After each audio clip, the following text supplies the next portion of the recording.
강은 가까웠습니다. 중국이 한눈에 보였습니다. 해산의 탈북률이 높은 이유는 쉽기 때문이 아니었습니다. 국경. 그 선을 넘으면 다시는 돌아올 수 없었습니다. 넘다가 잡히면 살아 돌아올 수 없었습니다. 엄마는 그걸 누구보다 잘 알고 있었습니다. 어느 날 밤, 엄마가 제 손을 잡았습니다. 미안하다. 그리고 그날은 생각보다 빨리 왔습니다. 짐도 많지 않았습니다. 옷 몇 벌, 비닐에 싼 돈, 그리고 우리 손. 저는 말없이 옷을 입었습니다. 문을 나서기 전 엄마는 집 안을 한 번 더 둘러보셨습니다. 밖은 생각보다 훨씬 추웠습니다. 공기가 얼굴을 때렸습니다. 그러던 어느 날 밤 엄마는 저희를 불러 앉히셨습니다. 잘 들어야 해, 애들아. 너희는 미국으로 가야 할 것 같아. 엄마는 같이 못 가. 한참 후에야 엄마가 입을 여셨습니다. 사실은 돈이 모자라. 그 말에 저는 더 이상 물을 수 없었습니다. 그날 이후 저희 집 공기는 완전히 달라졌습니다. 이날부터 저는 아이가 아니라 살아남아야 하는 사람이 되었습니다. 남은 건 저 혼자니까요. 엄마 얼굴도, 엄마 냄새도, 엄마 손도, 기억이 사라지는 게 무서웠습니다. 몇 달이 지나고 연락이 왔습니다. 엄마가 한국에 있다고 했습니다. 그 소식을 듣는 순간 심장이 쿵 내려앉았습니다. 그리고 엄마를 봤습니다. 엄마, 그리고 아무 말도 없이 저를 안았습니다. 7년 동안 참았던 눈물이 한꺼번에 쏟아졌습니다. 엄마는 장백현에서 몇 년을 숨어 살았습니다. 저를 살리기 위해 자기 삶을 다 써버린 사람이었습니다. 하지만 이제는 엄마 손을 잡을 수 있습니다. 시청자 여러분 안녕하세요. 사연을 소개해드리는 DJ 모란입니다. 오늘도 제 채널을 찾아주셔서 감사합니다. 탈북민 이야기 가슴 따뜻한 사연을 소개해드리고 있으니 환영의 마음, 응원의 마음으로 들어주세요. 그리고 좋아요, 구독 꼭 부탁드립니다. 여러분의 작은 손길이 큰 도움이 됩니다. 그리고 주변의 지인분들께도 꼭 소개 부탁드립니다. 오늘 사연을 소개해 주실 분은 해산시에서 엄마와 동생과 함께 사셨던 소연님의 탈북 이야기입니다.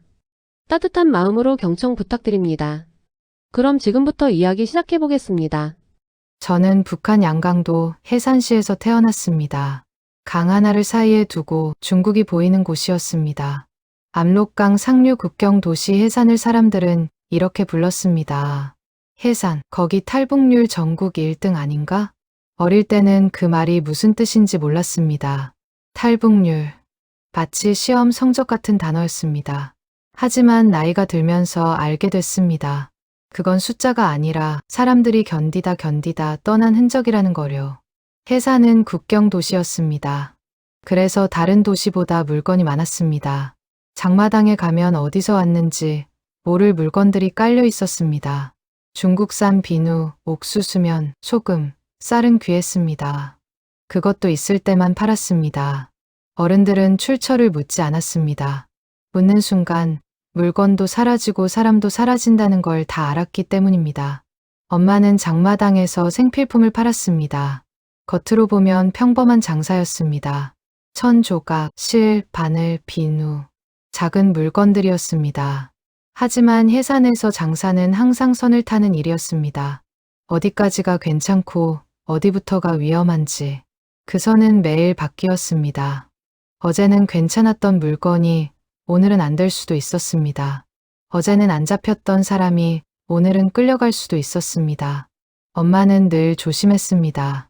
물건을 펼쳐 놓을 때도, 손님과 이야기할 때도, 돈을 받을 때도 눈은 항상 주변을 살폈습니다. 북한 돈은 점점 힘을 잃었습니다. 달러나 중국 위안화가 더 센 힘을 가졌습니다. 사람들은 입으로는 말하지 않았지만 이미 다들 다른 돈을 쓰고 있었습니다. 우리 집도 마찬가지였습니다. 엄마는 가끔 집에 작은 봉지를 숨겨 두셨습니다. 저는 한 번도 그 안을 본 적이 없었습니다. 하지만 알았습니다. 그게 우리 집의 진짜 돈이라는 걸요. 해산에서 밀수는 특별한 사람들만 하는 범죄가 아니었습니다. 먹고 살기 위해 대부분의 사람들이 어느 정도는 얽혀 있었습니다. 강을 건너온 물건, 강을 건너간 사람, 강을 건너다 잡힌 이웃, 모두 해산의 일상이었습니다. 하지 않으면 굶었고 너무 깊이 들어가면 잡혔습니다. 그래서 사람들은 눈을 낮추고 귀를 닫고 입을 다물고 살았습니다. 엄마는 정보가 많았습니다. 왜 그런지는 묻지 않았습니다. 해산에서는 어른에게 이유를 묻지 않는 게 아이의 생존 방식이었습니다. 엄마는 가끔 강 쪽을 오래 바라보셨습니다.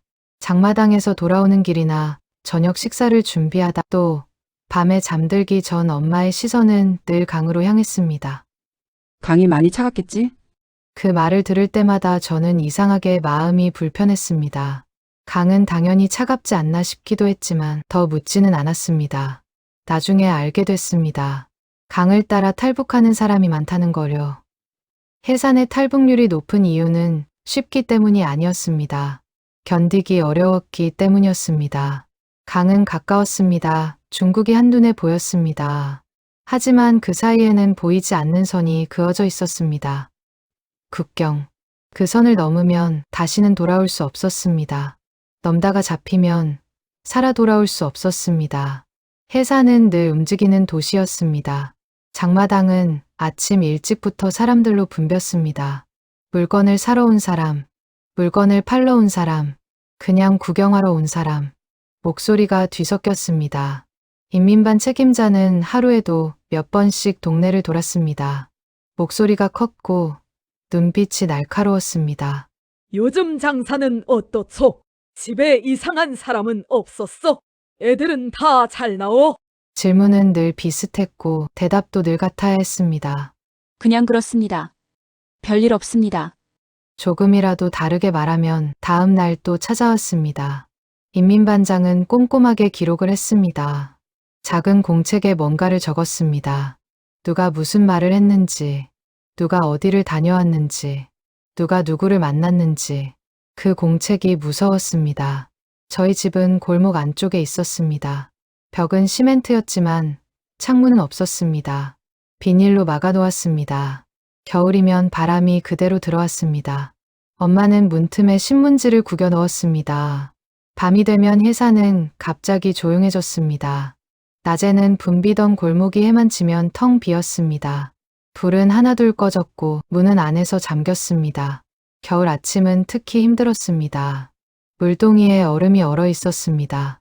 엄마는 그걸 깨서 물을 길었습니다. 딱, 딱, 딱. 얼음 깨는 소리가 골목에 울렸습니다. 저는 그 소리조차 너무 크게 들릴까봐 조심해야 했습니다. 해산에서는 소리도 눈치를 봐야 했습니다. 웃음소리도, 울음소리도, 발소리도, 모든 소리가 기록될 수 있기 때문입니다. 학교는 집에서 걸어서 20분 거리였는데 아침 7시에 출발해야 했습니다. 겨울에는 아직 어두웠습니다. 불이 켜진 집은 거의 없었습니다. 전기가 들어오지 않았기 때문입니다. 가끔 촛불이 보였습니다. 그마저도 귀한 집이었습니다. 학교에 가면 생활총화가 있었습니다. 자기 비판, 상호 비판, 누가 뭘 잘못했는지 말해야 했습니다. 저는 늘 작은 걸 말했습니다. 어제 숙제를 늦게 했습니다. 복도에서 뛰었습니다. 큰 걸 말하면 기록에 남았습니다. 작은 걸 말하면 그냥 넘어갔습니다. 친구 최경희는 저보다 1살 많았습니다. 경희네 집도 장사를 했습니다. 하지만 경희는 자주 학교에 안 나왔습니다. 어느 날 경희가 사라졌습니다. 선생님은 아무 말도 하지 않았습니다. 아이들도 묻지 않았습니다. 일주일 후 경희 엄마가 장마당에서 사라졌습니다. 사람들은 수군거렸습니다. 강 건넜대. 다 같이 갔대. 성공했대. 진짜는 아무도 몰랐습니다. 하지만 경희네 집은 비어 있었습니다. 엄마는 점점 말수가 줄었습니다. 웃는 얼굴도 줄어들었습니다. 장마당에서 돌아오면 엄마는 꼭 강 쪽으로 걸어갔습니다. 몇 분씩 서 있었습니다. 그냥 바라만 봤습니다. 저는 옆에서 기다렸습니다. 엄마 뭐 보세요? 그냥 보고 싶어서. 엄마는 그렇게만 말했습니다. 그때는 몰랐습니다. 엄마가 이미 결정을 하고 있었다는 거요. 해산에서 태어났다는 건 언젠가는 떠나야 할 수도 있다는 뜻이었습니다. 그게 언제일지는 몰랐지만 엄마는 이미 알고 있었던 것 같습니다. 어느 날 밤, 엄마가 제 손을 잡았습니다. 소연아, 네, 엄마 무슨 일 있으세요? 미안하다. 무슨 말인지 몰랐습니다. 하지만 엄마 손이 떨리고 있다는 건 알았습니다. 그리고 그날은 생각보다 빨리 왔습니다. 해산에서 자라면서 사람들이 떠나는 이야기를 자주 들었습니다. 어른들은 그 이야기를 속삭이듯 했습니다. 큰 소리로 말하지 않아도 다들 알고 있었기 때문입니다. 떠나지 않으면 언젠가는 밀수일이 걸릴 것 같았고, 걸리면 다시는 돌아오지 못할 것 같았습니다. 엄마는 그걸 누구보다 잘 알고 있었습니다. 탈북하는 사람이 많지만 그만큼 잡히는 사람도 많아서 그 먼 길에 아이들을 데리고 가기엔 너무 큰 위험이 있어 걱정이 많았습니다. 경인의 집이 비어있던 날도, 옆집 아저씨가 사라진 날도, 장마당에서 울음소리가 들렸던 날도 길 때문이었습니다. 떠나기로 결정한 날, 엄마는 평소보다 말이 없으셨습니다. 짐도 많지 않았습니다. 옷 몇 벌, 비닐에 싼 돈, 그리고 우리 손. 소정이는 아무것도 모르고 제 손을 잡고 있었습니다. 언니, 어디가? 그 질문에 저는 대답하지 못했습니다. 엄마가 대신 말했습니다. 소정아, 때가 되면 다 이야기해줄게. 기다려줄 수 있지? 소정이는 알아들었는지 조용히 고개만 끄덕였습니다. 밤이었습니다. 해산의 밤은 이상할 만큼 조용했습니다. 낮에 그렇게 시끄럽던 장마당도 밤이 되면 숨을 죽였습니다. 불은 하나둘 꺼졌고 집집마다 문이 잠겼습니다. 소리 하나에도 사람들이 놀라는 도시. 엄마는 우리를 깨웠습니다. 아직 해가 뜨기 전이었습니다. 아니, 해가 뜰 생각조차 없는 시간이었습니다. 애들아, 얼른 조용히 옷 입어. 엄마 목소리는 낮았습니다. 낮아서 더 무서웠습니다. 저는 말없이 옷을 입었습니다. 소정이는 잠결에 칭얼거렸지만 엄마 손에 입이 막혔습니다. 지금은 소리 내면 안 돼. 소정이는 울음을 삼켰습니다. 동생은 그때 7살이었습니다. 7살도 이 도시에서는 조용해지는 법을 알고 자랍니다. 문을 나서기 전 엄마는 집 안을 한 번 더 둘러보셨습니다. 냄비, 이불, 벽에 붙여놓은 종이들 아무것도 만지지 않으셨습니다. 그냥 눈으로만 보셨습니다. 손으로 만지면 마음이 바뀔까봐 그러시는 것 같았습니다. 그게 마지막이라는 걸 그때는 몰랐습니다. 밖은 생각보다 훨씬 추웠습니다. 공기가 얼굴을 때렸습니다. 숨을 쉬면 코 안이 얼어붙는 느낌이었습니다. 저희는 골목을 빠져나왔습니다. 평소에 다니던 길이 아니었습니다. 사람이 없는 쪽, 불빛이 없는 쪽. 해산에서는 사람이 없는 길이 오히려 더 안전했습니다. 엄마가 앞에서 걸으셨고 저는 엄마 옷자락을 잡았으며 소정이는 제 손을 잡고 있었습니다. 저희는 세 개의 그림자였습니다. 그림자조차 소리를 내지 않는 것처럼 보였습니다. 발소리도 내지 않았습니다. 숨소리도 줄였습니다. 심장 소리만 점점 커졌습니다. 두근, 두근. 강에 가까워질수록 엄마 손에 힘이 들어갔습니다. 소정이 손도 점점 차가워졌습니다. 공기가 더 차가워졌습니다. 압록강이었습니다. 낮에 보면 그냥 강이지만 밤에 보면 끝이 없는 검은 바닥처럼 보였습니다. 강 위에는 얼음이 얼어 있었습니다. 완전히 단단해 보이지는 않았습니다. 어떤 곳은 하얗고 어떤 곳은 검게 비쳤습니다. 엄마는 멈춰 서셨습니다. 주변을 한참 살피셨습니다. 그때부터 저는 숨 쉬는 걸 세기 시작했습니다. 하나, 둘, 셋. 미끄러우니까 발 조심해. 엄마 목소리는 낮게 눌려 있었습니다. 저는 발을 내디뎠습니다. 그 순간 발밑에서 살짝 소리가 났습니다. 얼음이 울었습니다. 그 소리가 너무 크게 들려서 심장이 멎는 줄 알았습니다. 강 위의 얼음은 생각보다 단단해 보였지만 그게 더 무서웠습니다. 발을 디딜 때마다 얼음이 살짝 소리를 냈습니다. 그 소리가 너무 크게 들려서 숨도 쉬지 않았습니다. 엄마는 뒤를 돌아보셨습니다. 눈으로만 말씀하셨습니다. 괜찮다. 그런데 그 눈도 떨리고 계셨습니다. 소정이가 제 손을 더 세게 잡았습니다. 손이 너무 차가워서 어디까지가 제 손이고 어디까지가 동생 손인지 구분이 되지 않았습니다. 엄마는 아주 천천히 걸으셨습니다. 발을 끌듯이 체중을 나누면서 강 위에서는 빨리 걷는 게 아니라 조용히 걷는 게 중요했습니다. 저희는 한 발, 한 발 옮겼습니다. 뒤돌아보지 않았습니다. 강 한가운데쯤 왔을 때 처음으로 이런 생각이 들었습니다. 혹시 여기서 멈추면 어떡하지? 혹시 엄마가 미끄러지시면? 그 생각이 너무 무서워서 아무 생각도 하지 않으려고 애썼습니다. 생각을 안 하는 것도 힘든 일이었습니다. 강을 다 건넜을 때도 엄마는 바로 멈추지 않으셨습니다. 한참을 더 걸으셨습니다. 나무 뒤로, 흙길 뒤로, 불빛이 완전히 사라질 때까지 그제야 엄마가 숨을 내쉬셨습니다. 그 숨소리가 그날 제가 들은 가장 큰 소리였습니다. 저희는 중국 쪽 땅에 서 있었습니다. 하지만 안도할 수 없었습니다. 엄마는 여전히 주변을 살피고 계셨습니다. 아직 아니야, 조용히. 그 말에 저는 알았습니다. 강을 건넜다고 끝나는 게 아니라는 걸. 그날 저는 처음으로 알았습니다. 여기에서 태어났다는 이유만으로 이런 밤에 강을 건너야 할 수도 있다는 걸. 그리고 엄마가 왜 그렇게 강을 바라봤는지도요. 그 밤은 해산에서의 마지막 밤이었습니다. 하지만 그때는 그게 마지막이라는 걸 아무도 말해주지 않았습니다. 강을 건넌 순간부터 저희는 숨어 사는 사람이 되었습니다. 중국에 도착했다고 해서 살았다는 생각은 들지 않았습니다. 오히려 그때부터 쫓기는 사람이 되었습니다.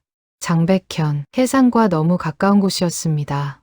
가깝다는 건 잡히면 바로 끌려간다는 뜻이었습니다. 코로나 이후부터 중국 쪽에서 얼굴 인식이 시작됐다고 했습니다. 길에 서 있는 카메라, 검문소, 갑자기 멈춰 세우는 공안, 한 번 찍힌 얼굴은 지워지지 않는다고 했습니다. 저는 그 말이 몸으로 먼저 와닿았습니다. 엄마는 저희에게 사람을 보지 말라고 했습니다. 웃지도 말고, 울지도 말고, 아이처럼 보이지도 말라고 했습니다.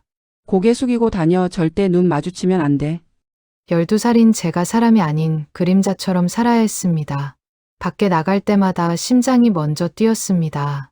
혹시 오늘 찍히면 어떡하지? 혹시 오늘 끝나는 건 아닐까? 장백현에서는 낮에도 조용해야 했습니다. 아이 둘을 데리고 다니는 건 너무 눈에 띄는 일이었습니다. 엄마는 저희 얼굴을 자주 가리셨습니다. 모자를 깊게 눌러 쓰게 하셨고 목도리를 코까지 올리게 하셨습니다. 엄마 말 기억하지? 말하면 안 돼. 말을 하면 말투로 들킵니다. 억양이 다릅니다. 북한 사투리는 숨길 수 없었습니다. 웃는 것조차 위험한 행동이 되는 곳이었습니다. 저희가 머무는 집은 작았습니다. 방 하나, 부엌 하나. 밖에서 안이 보이지 않게 창문에는 천이 쳐져 있었습니다. 저희는 대부분 방 안에 있었습니다. 나가지 않는 게 가장 안전했습니다. 소정이는 가끔 물었습니다. 언니, 언제 밖에 나가? 저는 대답하지 못했습니다. 언제가 언제인지 몰랐기 때문입니다. 엄마는 밤마다 잠을 못 주무셨습니다. 불도 켜지 않은 채 앉아서 계속 같은 말을 중얼거리셨습니다. 이대로는 안 되는데. 이대로는 다 죽는다. 그 말이 점점 현실처럼 들렸습니다. 어느 날 밤, 엄마가 밖에서 돌아오셨을 때 얼굴이 창백했습니다. 큰일이네. 검문이 많이 늘었어. 그 말만 하시고 더 이상 말하지 않으셨습니다. 하지만 저는 알았습니다. 시간이 얼마 남지 않았다는 거려. 그러던 어느 날 밤, 엄마는 저희를 불러 앉히셨습니다. 불은 켜지지 않았습니다. 불을 켜는 것도 위험한 행동이었으니까요. 잘 들어야 해, 애들아. 너희는 미국으로 가야 할 것 같아. 그 말투를 저는 알고 있었습니다. 그 순간 머릿속이 멈췄습니다. 미국이 어디인지, 왜 미국인지 아무것도 중요하지 않았습니다. 딱 하나만 떠올랐습니다.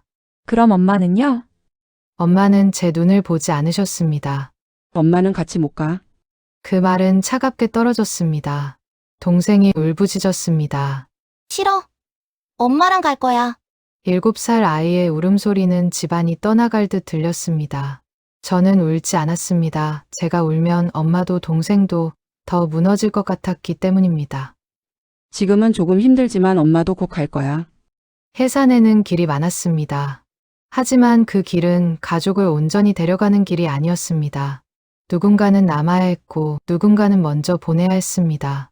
엄마는 저희를 살리기 위해 거짓말을 하고 계셨습니다. 그 사실이 저를 가장 아프게 했습니다. 엄마도 같이 가요. 저희만 보내지 마세요. 제발요. 제가 말했습니다. 아니, 애원했습니다. 엄마는 대답하지 않으셨습니다. 그 침묵이 대답이었습니다. 한참 후에야 엄마가 입을 여셨습니다. 사실은 돈이 모자라. 그 말에 저는 더 이상 물을 수 없었습니다. 브로커에게 주는 돈, 국경을 넘는 돈, 미국까지 가는 돈. 아이 둘도 모자랐는데 3명은 불가능했습니다. 엄마는 계속 말했습니다. 너희가 먼저 가서 있어. 엄마도 꼭 갈게. 약속할까? 그때는 너희가 엄마를 데려올 수도 있을 거야. 그 말은 위로가 아니라 임무였습니다. 살아남아서 엄마를 데려오라는 12살 아이에게 주어진 임무. 그날 이후 저희 집 공기는 완전히 달라졌습니다. 엄마는 저희를 보지 않으셨고 저희는 엄마를 제대로 보지 못했습니다. 서로 보면 무너질 것 같았기 때문입니다. 엄마는 길을 알아보러 나갔고 저와 동생은 방 안에 갇혀 있었습니다. 문 두드리는 소리 하나에도 숨이 막혔습니다. 밖에서 들리는 발소리가 우리 이름을 부르는 것 같았습니다. 어느 날 엄마가 작은 종이 한 장을 주셨습니다. 거기에는 전화번호가 적혀 있었습니다. 미국 가면 이 번호로 전화해. 엄마 번호야. 저는 그 종이를 주머니 깊숙이 넣었습니다. 종이가 너무 얇아서 찢어질까봐 조심했습니다. 그 종이 한 장이 엄마와 저를 이어줄 유일한 선이었습니다. 그날 밤, 저는 처음으로 엄마를 마음속에서 밀어냈습니다. 왜 항상 엄마 혼자 결정하세요? 왜 나는 선택할 수 없나요? 하지만 말하지 않았습니다. 말하면 정말로 버려진 사람이 될 것 같았기 때문입니다. 엄마는 저희를 꼭 안아주셨습니다. 그 품이 너무 따뜻해서 오히려 더 무서웠습니다. 이 품을 다시 못 느낄 수도 있다는 생각 때문에요. 저는 엄마 옷에 얼굴을 묻었습니다. 비누 냄새, 땀 냄새, 그리고 엄마 냄새. 그걸 기억하려고 눈을 감았습니다. 며칠 후 엄마는 짐을 꾸렸습니다. 옷 2벌, 양말 1켤레, 옥수수 몇 개. 그게 전부였습니다. 소정이는 아직도 울고 있었습니다. 그때는 몰랐습니다. 이 선택이 미국에서 어떤 일이 일어날지, 엄마를 다시 만날 수 있을지, 아니면 영영 못 만날지. 다만 분명했던 건 하나였습니다. 이날부터 저는 아이가 아니라 살아남아야 하는 사람이 되었습니다. 그리고 이 모든 건 해산에서 시작됐습니다. 강을 건넌 순간 저는 더 이상 돌아갈 수 없는 사람이 되었고, 엄마와 헤어지는 순간 저는 더 이상 어린아이가 아니게 되었습니다. 미국에 도착했을 때 사람들은 저에게 말했습니다. 이제 안전해졌어. 이제 자유야, 애들아. 그 말이 저를 하나도 위로하지 못했습니다. 왜냐하면 그 말 속에는 엄마도 동생도 없었기 때문입니다. 공항에서부터 저는 혼자였습니다. 어른들이 저를 데리고 갔고 저는 시키는 대로 따라갔습니다. 그때 저는 12살이었습니다. 12살이면 엄마 손을 잡고 있어야 할 나이였는데 저는 서류를 들고 있었습니다.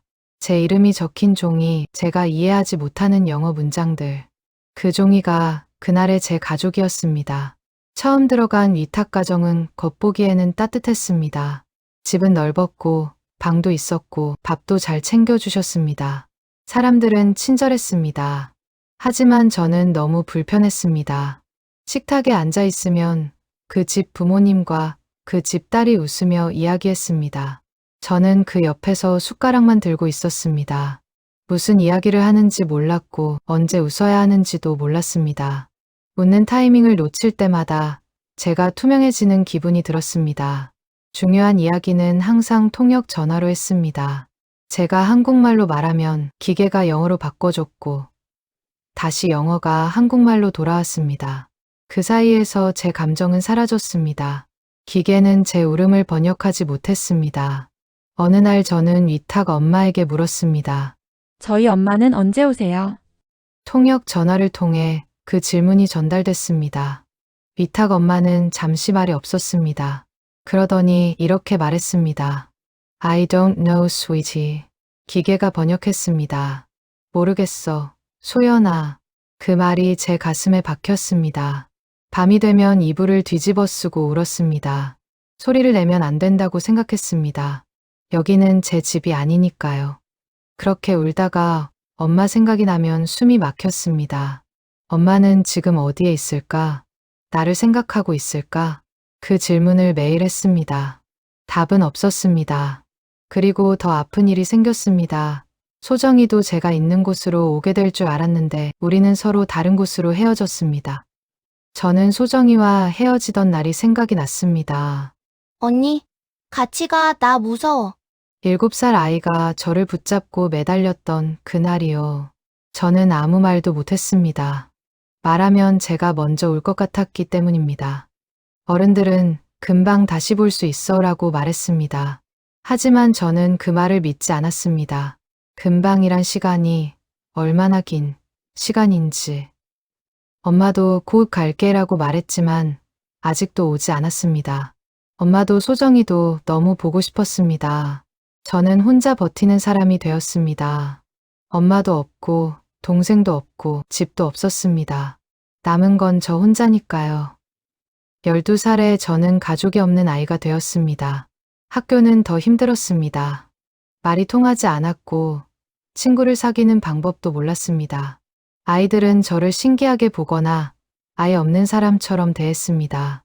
급식 시간에 같은 테이블에 앉아 있는데도 아이들이 등을 돌리고 밥을 먹었습니다. 제가 거기 없다는 것처럼요. 어느 날 한 아이가 제게 물었습니다. 너 영어 못해? 저는 고개를 끄덕였습니다. 그 아이는 웃으며 친구들에게 말했습니다. 무슨 말인지 몰랐지만 다들 웃었습니다. 저는 그냥 앉아 있었습니다. 그날 집에 와서 침대에 엎드려 울었습니다. 그리고 엄마에게 전화를 걸었습니다. 엄마가 준 종이에 적힌 번호. 그 번호로 전화를 걸면 가끔 엄마 목소리를 들을 수 있었습니다. 왜 나만 혼자야? 왜 나만 미국에 있어? 그 말은 엄마에게 하는 말이면서 제 인생에게 하는 항의였습니다. 왜 나는 북한에서 태어났어? 왜 나는 여기 있어야 해? 엄마는 전화기 너머에서 울고 계셨습니다. 미안해, 엄마가. 미안해. 그 말만 반복하셨습니다. 저는 엄마를 원망하고 싶지 않았습니다. 하지만 마음속 어딘가에서는 이런 생각이 들었습니다. 엄마가 날 버린 건가? 그 생각이 너무 무서워서 바로 지웠습니다. 그런데도 아무것도 바뀌지 않았습니다. 저는 점점 제 정체성을 숨기게 됐습니다. 너 코리아인이야? 라는 질문을 받으며 심장이 먼저 내려앉았습니다.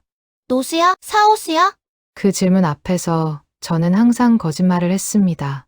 그 말이 저를 보호해 주는 것 같았지만 사실은 저를 더 외롭게 만들었습니다. 저는 어디에도 속하지 못했습니다. 미국에서는 외국인이었고 마음속에서는 여전히 해산 아이였습니다. 겨울 냄새, 장마당 소리, 강가의 바람, 그 모든 게 제 안에서 계속 살아 있었습니다. 사람들은 저를 교포냐고 물었습니다. 하지만 저는 그 단어에도 기댈 수 없었습니다. 저는 엄마 없는 아이였고, 동생 없는 언니였고, 가족 같은 남의 집에서 매일 혼자였습니다. 밤마다 엄마 냄새를 기억하려고 했습니다. 하지만 시간이 지날수록 그 냄새가 흐릿해졌습니다. 그게 더 무서웠습니다.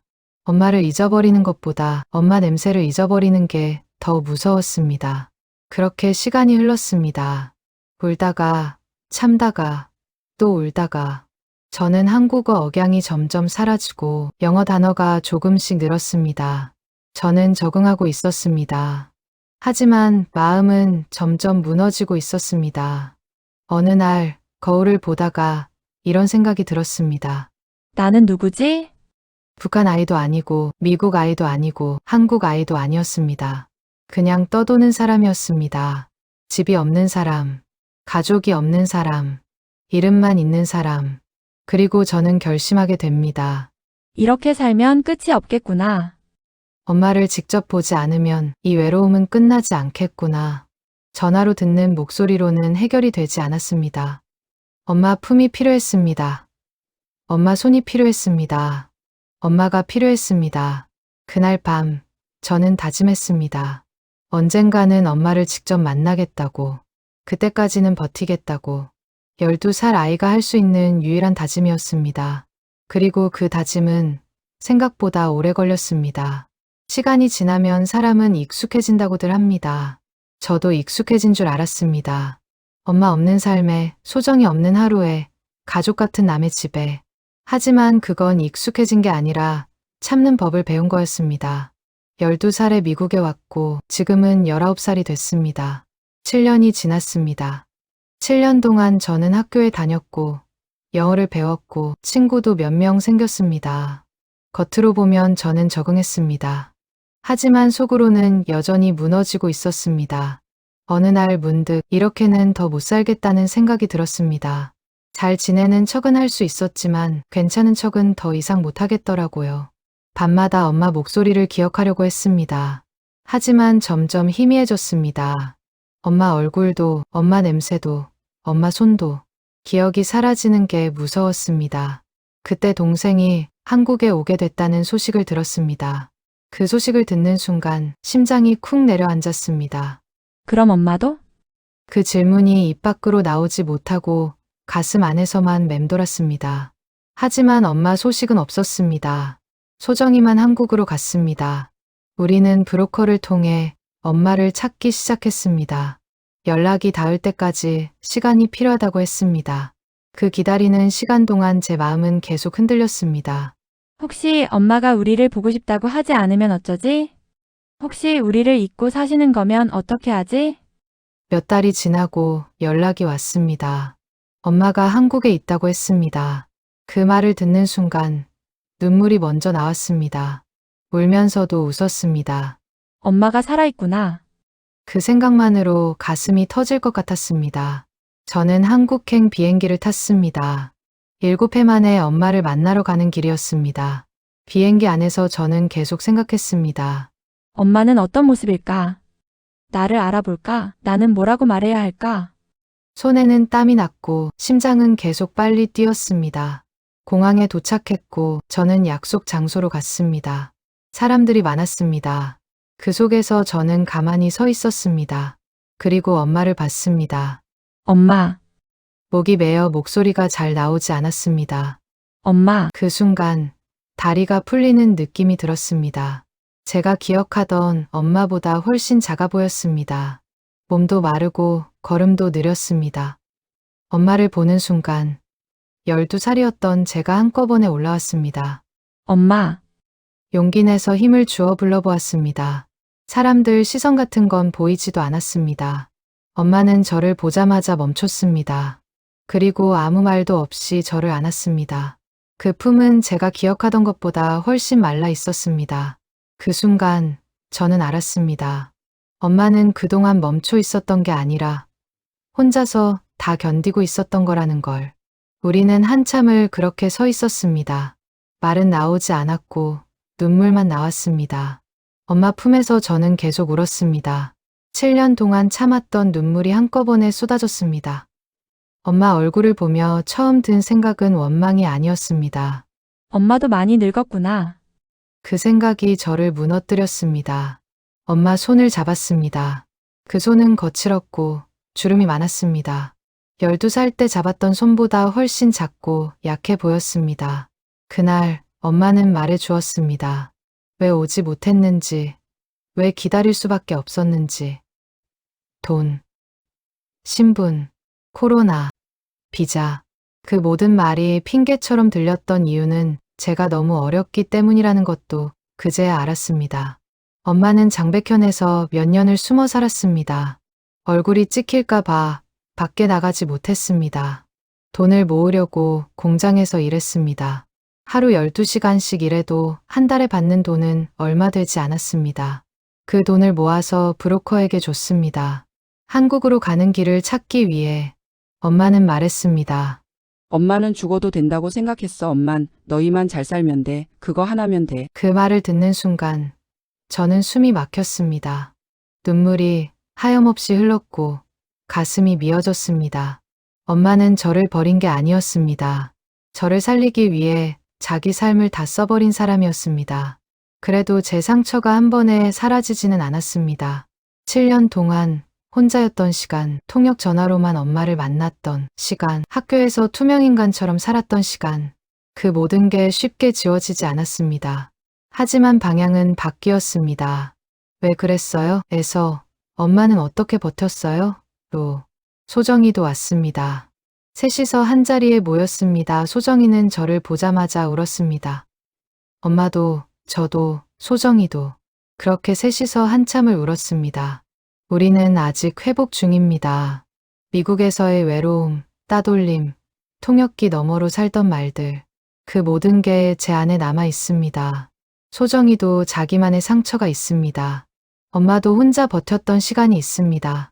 우리는 각자의 상처를 안고 살고 있습니다. 하지만 이제는 엄마 손을 잡을 수 있습니다. 그 사실 하나로 저는 조금씩 앞으로 가고 있습니다. 가끔 엄마를 보면 마음이 아픕니다. 하지만 동시에 감사합니다. 기억해라도 다시 만날 수 있어서. 가끔 엄마가 저를 보며 말합니다. 엄마가 많이 미안해. 그 말이 진심인지는 아직 모르겠습니다. 하지만 언젠가는 진심이 될 거라고 믿습니다. 그리고 저는 지금도 그 손을 놓지 않으려고 매일 연습하고 있습니다. 소정이는 학교에 다니고 있습니다. 해산의 강을 건넜던 그날 밤, 엄마 손을 놓쳤던 중국, 혼자였던 미국, 그 모든 시간을 지나 저는 여기 있습니다. 우리는 다시 가족이 되는 중입니다. 천천히, 조금씩. 안녕하세요. 저는 소연입니다. 오늘 제 이야기를 들어주셔서 진심으로 감사합니다. 해산에서 시작된 작은 선택 하나가 우리 가족을 멀리, 아주 멀리 흩어놓았습니다. 하지만 아무리 멀어져도 끝내 서로를 완전히 끊어내지는 못했습니다. 긴 시간 동안 저는 상처 속에서 살아왔습니다. 엄마를 이해하지 못한 채 원망했고 왜 우리만 이렇게 아파야 하는지 세상이 너무 미웠습니다. 엄마가 곁에 없다는 사실이 서러웠고 그리움은 점점 분노로 변해갔습니다. 그렇게 저는 오래도록 마음 한구석을 닫고 살아왔습니다. 하지만 시간이 흐르면서 알게 되었습니다. 엄마는 우리를 버린 것이 아니라 지키기 위해 떠날 수밖에 없었다는 사실을요. 그 깨달음은 아프면서도 따뜻했습니다. 이제는 엄마의 선택을 조금은 이해할 수 있게 되었습니다. 지금은 동생 소정이와 엄마와 함께 서로를 바라보고 서로를 안아주며 조금씩 마음을 맞춰가고 있습니다. 예전처럼 완벽하지는 않지만 그래도 우리는 다시 가족이 되었고 서로의 곁을 지키며 살아가고 있습니다. 아픈 기억도 많았지만 그 시간들이 있었기에 지금의 소중함을 더 잘 알게 되었습니다. 요즘은 하나하나 새로운 추억을 만들어가며 서로에게 웃어줄 수 있게 되었습니다. 감사합니다. 오늘 사연은 엄마와 떨어져 지내야 했던 두 딸의 마음 아픈 이야기였습니다. 용기 내어 소중한 이야기를 들려주신 소연님께 진심으로 감사드립니다. 그리고 먼 길을 돌아 한국에 오신 것을 따뜻한 마음으로 환영합니다. 이 가족의 이야기를 끝까지 함께 들어주셨다면 이제는 조금 덜 아프고 조금 더 환하게 살아갈 수 있도록 댓글로 따뜻한 응원의 한마디 남겨주세요. 여러분이 건네는 작은 위로가 이 가족에게는 큰 힘이 되고 다시 살아갈 용기가 됩니다. 마지막으로 구독과 좋아요도 부탁드립니다. 다음에는 더 따뜻하고 좋은 이야기로 여러분을 찾아뵙겠습니다. 오늘도 함께 해주셔서 진심으로 감사합니다.